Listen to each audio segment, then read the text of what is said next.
हाय दोस्तों, मैं Sarvesh Pandey as usual आपके सामने हाजिर हूँ सर्वेश क्लासेस से ट्रिग्नोमेट्री लेके। जैसे हम लोग इतने दिन से कर ही रहे हैं, इतने क्लासेस हमने, इतने वीडियोस जो मैंने आपके सामने शेयर किए हुए हैं। ट्रिग्नोमेट्री क्या होता है, ट्रिग्नोमेट्री के फॉर्मूले क्या होते हैं, ट्रिग्नोमेट्री की बेसिक्स क्या होती है और उसकी शायद वैल्यूज क्या होते हैं, ये सारी चीजें हम बहुत अच्छे से समझ चुके हैं। मेरे पिछले वीडियोस में आप लोगों ने देखा कि हम ट्रिग्नोमेट्री के फॉर्मूलों को किस तरह से याद कर सकते हैं या उसकी वैल्यूज को एंगल्स के साथ उनकी वैल्यूज को कैसे याद कर सकते हैं। अब जैसा कि मैंने आपने शुरू में अभी देखा कि अब हम क्वेश्चंस की तरफ चलते हैं और क्वेश्चंस यानी कि ऑब्वियस सी बात है, मैं क्वेश्चंस की तरफ चल रहा हूं तो ये वीडियो थोड़ा सा ज्यादा लंबा होगा। क्वेश्चंस यानी कि क्वेश्चंस का क्या मतलब है, मैं एनसीईआरटी की तरफ जाऊंगा और एनसीईआरटी में जाके सबसे पहले एक्सरसाइज को स्टार्ट करूंगा। अब सबसे पहले मुझे आप लोगों से कुछ कहना है। मुझे कहना ये है, क्लास 10 के जो स्टूडेंट्स होते हैं मेरे, बहुत ध्यान से, और ये वीडियोस कुछ हद तक पेरेंट्स के लिए, कि क्लास 10 के मैं पेरेंट्स के साथ, क्लास 10 के स्टूडेंट्स के पेरेंट्स के साथ भी मैं इंटरेक्ट करना चाहता हूँ और बच्चों के साथ भी इंटरेक्ट करना चाहता हूँ। इससे पहले कि मैं यहाँ पे ट्रिग्नो के क्वेश्चंस को स्टार्ट करूँ, उससे पहले मैं बिल्कुल 2 मिनट 3 मिनट के लिए कुछ बातें करना चाहता हूँ कि बच्चे, और खास तौर पे सीबीएसई के बच्चे, सीबीएसई स्कूल्स के बच्चे क्लास 8 तक कैसे होते हैं, वो सीसी पैटर्न की तरफ से चलते आते हैं। सीसी पैटर्न की तरफ, सीसी पैटर्न की बात करूं तो सारे बच्चों को पास करना जरूरी होता है और क्लास 8 में ऐसे ही होता है कि सारे बच्चे पास आउट हो जाते हैं। क्लास 9 में क्योंकि बोर्ड एग्जाम होता है, इसलिए रेयरली, बहुत ही मुश्किल से ऐसा होता है कि स्कूल्स में बच्चों को फेल किया जाता है या उन्हें रोका जाता है, इसलिए बच्चे लिखना नहीं सीख पाते। और क्लास 10th में वो जब आते हैं, वो पहली बार अपने लाइफ में बोर्ड फेस करते हैं, बोर्ड क्लासेस या बोर्ड एग्जामिनेशन के को फेस करना, उसके अंदर लिखना, ये अपने आप में एक अलग कला है, अपने आप में एक अलग तरीका है। और इसीलिए बहुत से बच्चों को मैंने देखा है, मुझे इतने सालों का एक्सपीरियंस हो गया, class 10, class 9 is probably the lowest classes which I used to take, या कुछ साल तो मैंने बीच में क्लास 10 को लिए भी नहीं, बट मुझे बहुत जरूरत महसूस हुई कि बच्चे बोर्ड क्लास में लिखना कैसे वो सीख नहीं पाते। इसलिए मैं वापस से पिछले साल से मैं क्लास 10 लेता आया हूँ। क्लास 10 से मैंने स्टार्ट किया, नहीं तो मैं क्लास 11 और 12 और ऊपर की क्लासेस में लेता। अब मैं आपसे कुछ बातें करूंगा कि हम वो बोर्ड क्लासेस में लिखना कैसे, और मैं इसी जिस चैप्टर में हम हैं, ट्रिग्नोमेट्री के चैप्टर में, उन्हीं के क्वेश्चंस को लेते हुए आप लोगों से मैं बात करूंगा। अब देखिए, सबसे पहले क्वेश्चन, सबसे पहले मैं जिस क्वेश्चन में जा रहा हूं, ये आपको एनसीईआरटी के अंदर एक्सरसाइज, फर्स्ट एक्सरसाइज का फर्स्ट क्वेश्चन, और आपको एनसीईआरटी के अंदर अभी मिल जाएगा अगले कुछ क्वेश्चंस जो मैं सॉल्व करने वाला हूं।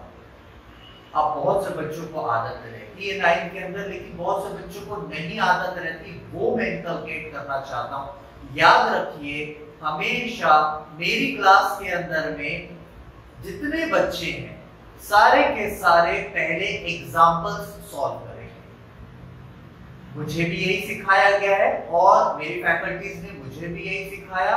मैं अपने स्टूडेंट्स को भी यही कहता हूँ कि मुझे एग्जाम्पल्स चाहिए, सारे के सारे examples, and then you will shift towards the exercise, and exercise के सारे क्वेश्चंस चाहिए। बहुत ही खराब आदत रहता है बहुत से स्टूडेंट्स में, मैंने ये देखा है कि एग्जांपल्स तो करते नहीं है, एक्सरसाइज का 2-4 क्वेश्चन ऊपर का कर लिया या बीच से क्वेश्चन उन्होंने कुछ देख लिया और वो समझ के चलते हैं हाँ मेरा तो हो गया, बहुत अच्छे से हम आगे बढ़ते। ऐसा मत करना, ऐसा मत कीजिए, हर एक क्वेश्चन बहुत जरूरी है। तो अब मेरे पिछले वीडियोस को देख के कुछ कमेंट्स मुझे आए,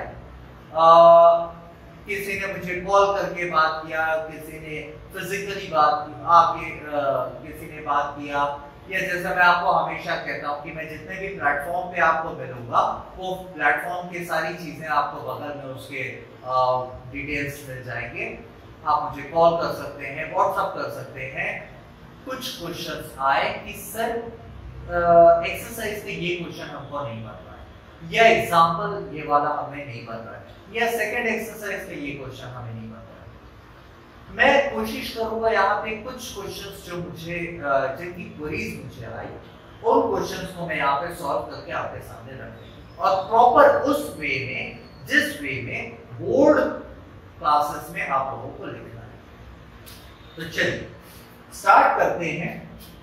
मैंने जैसे कहा बिल्कुल बेसिक से मैं स्टार्ट करने वाला हूं। पहला एक्सरसाइज, पहला क्वेश्चन, और पहले क्वेश्चन के अंदर में कुछ चीजें लिखी हुई है कि इन अ राइट एंगल ट्राइंगल। आप बुक को अपने हमेशा अपने सामने रखेंगे जब मैं आपको पढ़ाऊंगा। एनसीईआरटी का बुक, सबसे पहले हम वो बुक खत्म करेंगे।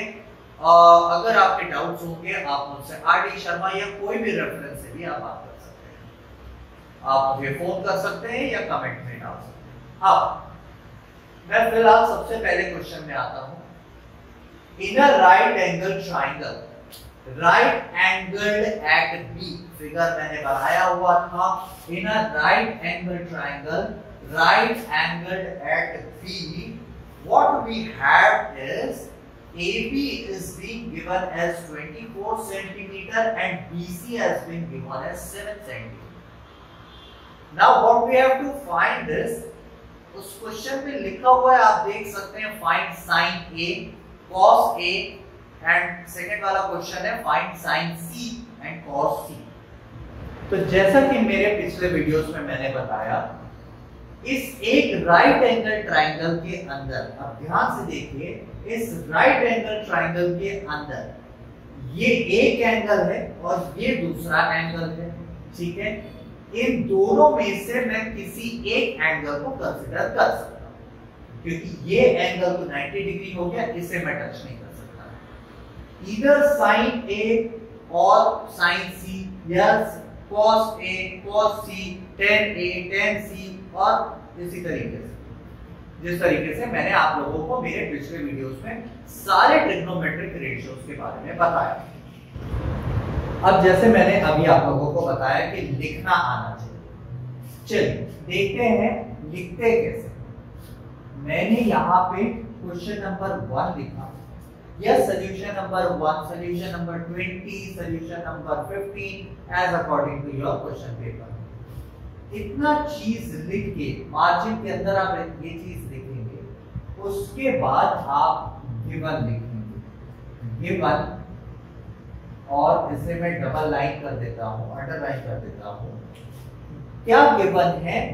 गिवन है कि there has been given a right angle triangle, right angled at vertex B, who's having AB, the length of AB is equals to 25 or 24 centimeter, and the length of BC is equals to 7 centimeter.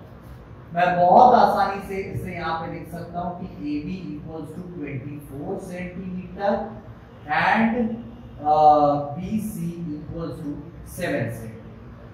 इसे मैंने इस तरह से लिख दिया। अगला मैं जाऊंगा कि मुझे फाइंड आउट क्या करना है। गिवन के बाद मैं जाता हूं to find out. Find out क्या करना है मुझे? टू फाइंड, ऑब्वियस सी बात है, आप लोगों को दिख रहा है, जैसे मैंने आपको बोला कि क्वेश्चन आप निकाल लीजिए। आपके बुक का पहला एक्सरसाइज का पहला क्वेश्चन ये दिख रहा है आपको कि साइन ए और कॉस ए और साइन सी और कॉस। तो मैं यहाँ पे लिख सकता हूँ sine A is equal to, ये फाइंड करना है मुझे, कॉस ए मुझे फाइंड करना है, साइन C मुझे फाइंड करना है और कॉस C मुझे फाइंड करना है। ये चार चीजें वो चीजें हैं जो मुझे फाइंड करनी है। ये मैं आप लोगों के सामने लिख दूं। अब इसके बाद एक हो गया गिवन, उसके बाद हो गया टू फाइंड या टू प्रूव।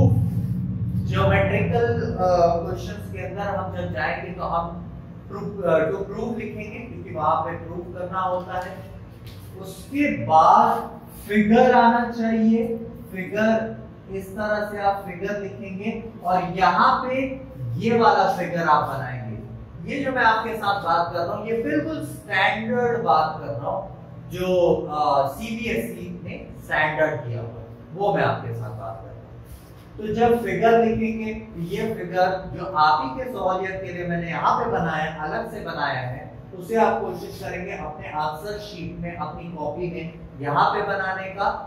एंड फाइनली मैं यहाँ पे सॉल्यूशन शुरू करूंगा। मैं यहाँ पे ये सॉल्यूशन लिख के मैं यहाँ पे इसके आगे सॉल्यूशन स्टार्ट करूंगा। ये चीजें बहुत जरूरी है, ये इंट्रोडक्शन देना बहुत जरूरी है।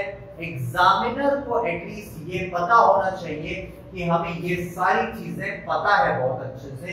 इसके बाद हम यहाँ से अपना मेन क्वेश्चन शुरू करेंगे।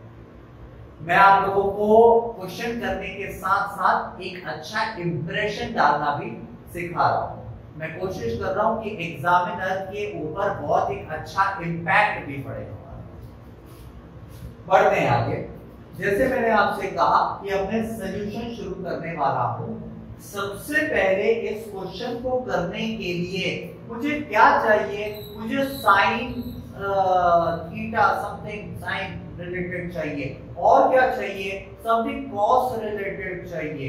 ओके फाइन, अगर ऐसा है तो मुझे ये ध्यान में रखना चाहिए कि साइन थीटा, याद कीजिए मैंने अपने पिछले वीडियोस में बताया फॉर्मूला क्या होता है। sin theta is equals to perpendicular upon hypotenuse होता है और cos theta equals to base upon hypotenuse होता है। In both the cases we need our hypotenuse। और ध्यान से आप देखेंगे कि इस राइट एंगल ट्राइंगल के अंदर जो हाइपोटेनियस है ये हाइपोटेनियस AC है। AC इसका हाइपोटेनियस है। इसका मतलब क्या होता है? इसका मतलब चलिए समझने की कोशिश करते हैं। AC को जब मैं हाइपोटेनियस बोल रहा हूं तो सॉल्यूशन में मुझे AC निकालना जरूरी है। सबसे पहले मैं ये लिखूंगा by Pythagoras theorem. By Pythagoras theorem, Pythagoras theorem के हेल्प से I'll be going towards that given triangle by Pythagoras theorem in the given triangle, in the triangle ABC। triangle ABC के अंदर when we apply the Pythagoras theorem, the Pythagoras theorem tells us AB का square plus BC का square gives us AC का square। Always you know this, छोटे classes से आप पढ़ाई करते आ रहे हैं कि सबसे बड़ा जो साइड होता है the longest side, the hypotenuse, उसका square is equals to the squares of perpendicular and base और उन दोनों का समेशन। यानी कि the summation of squares of perpendicular and base gives rise to the square of hypotenuse. ये चीज आप बचपन से पढ़ते चले आ रहे हैं और इसी चीज को मैं यहाँ पे यूज करूंगा और यहाँ पे यूज करने के बाद AC का square will be equals to AB का स्क्वायर। AB कितना है? 24 का स्क्वायर है प्लस BC कितना है? 7 का स्क्वायर है। मुझे पता है 24 का स्क्वायर जो होता है वो 576 होता है और 7 का स्क्वायर जो होता है वो 49 होता है।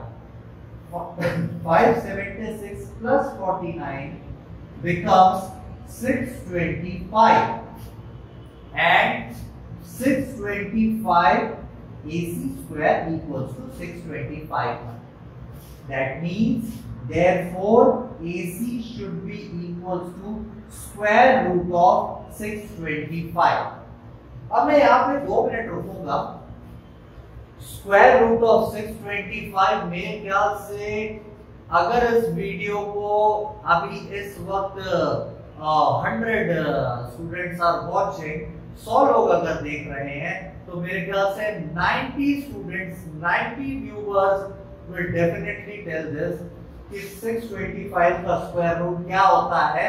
लेकिन मुझे थोड़ी सी समस्या है, मुझे थोड़ी सी प्रॉब्लम है। चलिए सोचते हैं थोड़ा सा, और बिल्कुल बेसिक नंबर के बारे में सोचते हैं। 9 का स्क्वायर रूट कितना होता है, 16 का स्क्वायर रूट कितना होता है, 25 का स्क्वायर रूट कितना होता है। मुझे हमेशा आदत है मेरे क्लास में इस तरह का कन्वर्सेशन करने की कि 25 का स्क्वायर रूट मैं अपने स्टूडेंट से पूछता हूँ, पूरी क्लास बड़े तेजी से और बड़े लाउड वॉइस में 5 कहकर चिल्लाती है। जब मैं 16 का स्क्वायर रूट पूछता हूँ तो पूरी क्लास 4 कहकर चिल्लाती है। जब मैं 36 का स्क्वायर रूट पूछता हूँ तो पूरी क्लास 6 कहकर चिल्लाती है, जबकि ये पूरा सही नहीं है। आप ध्यान दीजिए, व्हाट इज स्क्वायर? स्क्वायर होता क्या है? When we multiply one number, one constant number with that constant number only, तो जो मुझे नंबर मिलता है वो वाला नंबर इस नंबर का स्क्वायर होता है। In the contrary, in the reversal, जब मैं रिटर्न की बात करूं तो मैं फिर वही बात, मैं इस नंबर का अगर स्क्वायर रूट पूछूंगा तो ये जो पुराना नंबर मैंने था, चलिए बात कर लेते हैं। अभी अभी मैंने पूछा 9, सारे बच्चे चिल्ला के बोलते हैं कि sir 3 is the square root of 9। मैं बोलता हूँ कि ये अधूरा है, क्योंकि जब मैंने 3 into 3 किया था, जैसे मैंने अभी बोला, when I am multiplying 3 with that number only, with 3 only, तो जो मुझे नंबर मिला 3 into 3 करके मुझे 9 मिलता है। एक और नंबर है, ध्यान से सोचिए, जिसे उसी के साथ मल्टीप्लाई करके भी मुझे सेम आंसर मिलता है। मैं बात कर रहा हूं -3। -3 into -3, again we get to have +9 as my answer, because we all know कि नेगेटिव नंबर का स्क्वायर करके मुझे पॉजिटिव ही मिलता है। Minus into minus gives rise to positive number. तो मुझे ये दिमाग में रखना है, ये हमेशा ख्याल में रखना है। मैं मैथ्स की बात कर रहा हूँ अभी आप लोगों के सामने, फिजिक्स के अंदर आप लोगों के सामने आती है चीजें, बहुत सारी जगहों पे ये चीजें आती है कि कोई भी एक नंबर का स्क्वायर रूट क्या होता है। 25 का स्क्वायर रूट आज के बाद से दिमाग में ±5 रहना चाहिए। Two numbers, 2 answers are there of this particular question. 25 के 2 आंसर्स क्या होंगे, या 25 के 2 स्क्वायर रूट्स क्या होंगे, +5 एंड -5, क्योंकि -5 into -5 करके भी मुझे 25 ही मिलता है, 5 into 5 करके भी मुझे 25 मिलता है। चलिए, ये बात आप लोगों को बताना जरूरी था। तो अब मैं वापस यहाँ पे आता हूँ। AC is equals to square root of 625। AC जो साइड में AC साइड निकालने की कोशिश कर रहा हूँ, that is equals to 625। Now 625, अरे यार ये फिर मैं फंस रहा हूँ। मैंने अभी तुमसे कहा 625 is equals to ±25 होना चाहिए। 625 का square root should be equals to ±25। लेकिन अभी देखोगे कि मैं खुद ही अपने ही आप को गलत साबित कर रहा हूं। क्यों गलत साबित कर रहा हूं? नहीं भाई, मैंने गलत पढ़ाया। क्यों गलत पढ़ाया? एक्चुअली मैं गलत नहीं पढ़ाया। हाँ जी, square root of 625 is equal to ±25 ही होता है। लेकिन अब वापस हम क्वेश्चन में आते हैं। इस क्वेश्चन को कर रहे थे, इस ट्रायंगल के बारे में बात कर रहे थे, ट्रायंगल की एक साइड को निकालने की कोशिश कर रहे थे। And we always know this कि किसी भी चीज का लेंथ किसी भी चीज की स्पीड, किसी भी चीज का measurement can never be negative. Maths के अंदर कुछ चीजें ऐसी होती है जो नेगेटिव नहीं हो सकती। क्लास 10 के अंदर की बात कर रहा हूं मैं, हम लीनियर इक्वेशन के चैप्टर में भी इस तरीके की चीजें बहुत देखेंगे, क्वाड्रेटिक इक्वेशन के अंदर भी इस तरीके की चीजें बहुत देखेंगे कि हमको बहुत सी ऐसी चीजें होती है जैसे कि एज, बहुत सारी ऐसी चीजें हैं कि जिसमें नेगेटिव नहीं होता। उन्हीं में से एक ये चीज आप खुद सोच सकते हैं कि नेगेटिव कैसे हो सकता है। कोई भी एक लेंथ के बारे में मैं बात कर रहा हूं, किसी लेंथ के मेजरमेंट के बारे में मैं बात कर रहा हूं, वो नेगेटिव कैसे हो सकता है? It is not possible. इसीलिए यहाँ पे मुझे 625 का square root I will be getting +25, सिर्फ +25, I will be getting only +25 ये मुझे मिलेगा। और क्योंकि सेंटीमीटर में मेरा पूरा ट्रायंगल लिखा हुआ है, इसलिए मैं यहाँ पे +25 सेंटीमीटर लिखूंगा। That means now I can write AC as 25 centimetre. ये मुझे प्रॉब्लमैटिक हो रहा था, ये मैंने निकाल लिया। अब मेरे ख्याल से सबके लिए बहुत आसान होगा sin A और cos A को निकालना। अब मैं नीचे जाता हूं, अब मैं ये कहूंगा therefore, जो अभी तक मैं बातें कर रहा था, therefore sin A will be equals to, आप पुराना पिछला वीडियो निकाल के देख सकते हैं, आपके सामने फॉर्मूला हमेशा रहता है। आप ये लिखेंगे यहाँ पे नीचे में कि since as we know sin theta is equals to, since sin theta equals to always, मैंने पहले आपको बताया है, sin theta is equals to perpendicular upon hypotenuse, perpendicular upon hypotenuse। Similarly, इसी चीज को जब मैं इस ट्रायंगल के अंदर की चीज में डाल करके देखता हूं तो मुझे क्या दिखाई देता है? I am going towards sin A to find out sin A। sin A का क्या मतलब? A मतलब ऊपर, ऊपर के एंगल को, इस एंगल को मैं इस बार A को मैं एंगल कंसिडर कर रहा हूं। और अगर A को मैं एंगल कंसिडर कर रहा हूं इस ट्रायंगल का, दैट मींस मैंने आप लोगों को बहुत अच्छे से बताया था, एंगल के सामने वाली जो साइड होती है उसे हम परपेंडिकुलर बोलते हैं, एंगल के साथ वाली जो साइड होती है उसे हम बेस बोलते हैं, और 90 डिग्री के सामने वाली जो साइड होती है उसे हम हाइपोटेनियस कहते हैं। तो जिस तरह से मैंने आपको यहाँ पे बताया था कि ये परपेंडिकुलर हो गया in this condition where the angle of trigonometry of this right angle triangle is vertex A।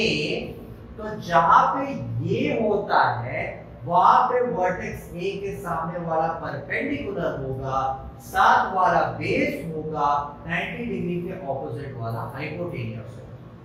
और अगर ये चीज है तो हम इसके अंदर इसको पुट करते हैं, sin A is equals to क्या बन जाएगा? sin A is equals to perpendicular upon hypotenuse, जैसे कि मैंने लिखा है यहाँ पे।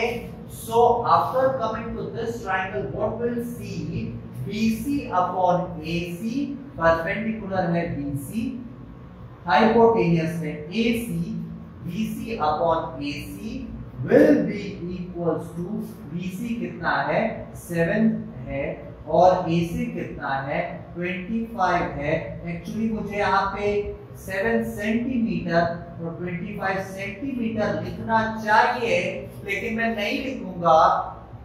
आप बचपन से ये भी सीखते आए हैं कि ratios, already I have told you कि the trigonometric identities deals with the ratios and ratios do not have any kind of units. That means this centimeter and this centimeter will cut short down, cancel हो जाएगा और बचेगा क्या 7/25. That means the sin A will be equals to 7/25. मैं यहाँ पे इसे अलग से हाईलाइट करके लिख देता हूँ. sin A is equals to 7/25.